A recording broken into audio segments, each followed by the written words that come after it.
চট্টগ্রামের সাবেক ভূমিমন্ত্রী সাইফুজ্জামান চৌধুরী জাবেদের সম্পত্তির নথিপত্রের খোঁজে তার স্ত্রীর গাড়ি চালকের বাড়িতে অভিযান চালিয়েছে দুর্নীতি দমন কমিশন। অভিযানে উদ্ধার করা হয়েছে 23 বস্তা নথিপত্র। আজ রোববার রাত 3:30 থেকে ভোর 5টা পর্যন্ত চট্টগ্রামের কর্ণফুলী উপজেলার শিকলবাহা ইউনিয়নে অভিযান পরিচালনা করেন দুদকের উপপরিচালক মোহাম্মদ মশিউর রহমানের নেতৃত্বে একটি টিম।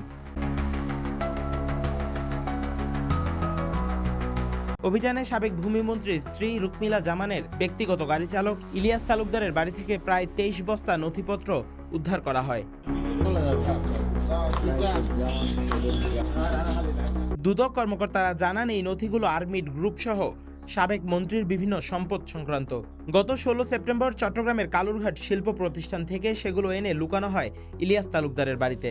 অর্থ পাচার, অবৈধ সম্পদ অর্জন ও ঘুষ লেনদেনের অভিযোগে সাবেক মন্ত্রী সাইফুজ্জামান ও তার স্ত্রীর বিরুদ্ধে রয়েছে একাধিক মামলা।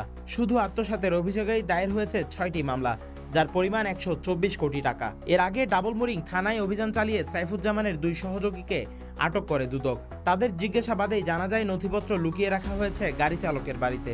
প্রথম দফায় শুক্রবার সন্ধ্যায় অভিযান চালিয়েও খালি হাতে ফিরতে হয় দুদককে। পরে সিসিটিভি ফুটেজে দেখা যায় নথি সরিয়ে ফেলার দৃশ্য। পুনরায় অভিযান চালিয়েই পাওয়া যায় বস্তাগুলো। উপপরিচালক মশিউর রহমান বলেন, আমাদের সাবেক ভূমিমন্ত্রী সাইফুজ্জামান চৌধুরীর বিরুদ্ধে মানি লন্ডারিংয়ের অভিযোগে দুদকে একটি অনুসন্ধান চলমান। তারই ধারাবাহিকতায় ইতিমধ্যে তার বিরুদ্ধে 6টি মামলা রুজু হয়েছে 124 কোটি টাকা আত্মসাতের জন্য। গত বৃহস্পতিবারে 52 কোটি টাকা ঘুষ গ্রহণের জন্য 8টি মামলা রুজু হয়েছে। এই মামলাগুলো তদন্তের জন্য আমরা চিটাগাং এসেছি।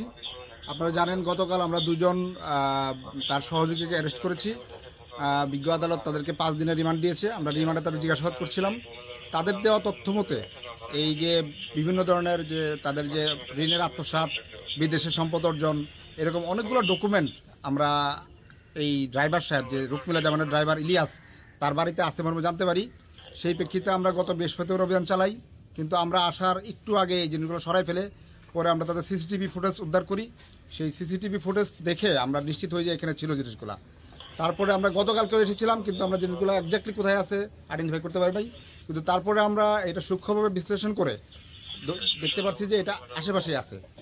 তো আমরা সোর্স ইনফরমেশনের ভিত্তিতে আজকে 3টার পরে 3:30টার দিকে আমরা এখানে আসি। এসে স্থানীয় চেয়ারম্যান মহোদয়, আমাদের পুলিশের প্রতিনিধি আছে, ইমাম মহোদয়, ওনাদের উপস্থিতি এবং স্থানীয় গণ্যমান্যদের উপস্থিতিতে সিদ্ধান্ত নিই যে আমরা এটা তল্লাশি করব। তো তার প্রেক্ষিতে আমরা এখানে 23 বস্তা বিভিন্ন আলামত পেয়েছি এই মামলার, যেগুলোর মধ্যে আমরা দেখলাম প্রাথমিকভাবে যে ওনার যে বিভিন্ন যে আর্মিড গ্রুপের যে দলিল দস্তাবেজ আছে, তারপর ওনার যে সম্পত্তিগুলো আছে, এই সংক্রান্ত ডকুমেন্টগুলো এখানে আছে। আমরা এগুলা এখন আমাদের দুদক অফিসে নিয়ে যাব। এদিকে সাবেক ভূমিমন্ত্রী ও তার স্ত্রীর বিরুদ্ধে ইন্টারপোলের রেড নোটিশ জারির আবেদন করেছে দুদক। গেল বৃহস্পতিবার চট্টগ্রামের জ্যেষ্ঠ মহানগর বিশেষ জজের আদালতে আবেদন করা হয়। রোববার এ বিষয়ে আদেশ দেওয়ার কথা রয়েছে। উল্লেখ্য, গত বছরের 5 আগস্ট আওয়ামী লীগ সরকারের পতনের পরপরই দেশ ছেড়ে পালিয়ে যান সাবেক ভূমিমন্ত্রী Saifuzzaman Chowdhury Javed. News desk, CTG post, Chittagong.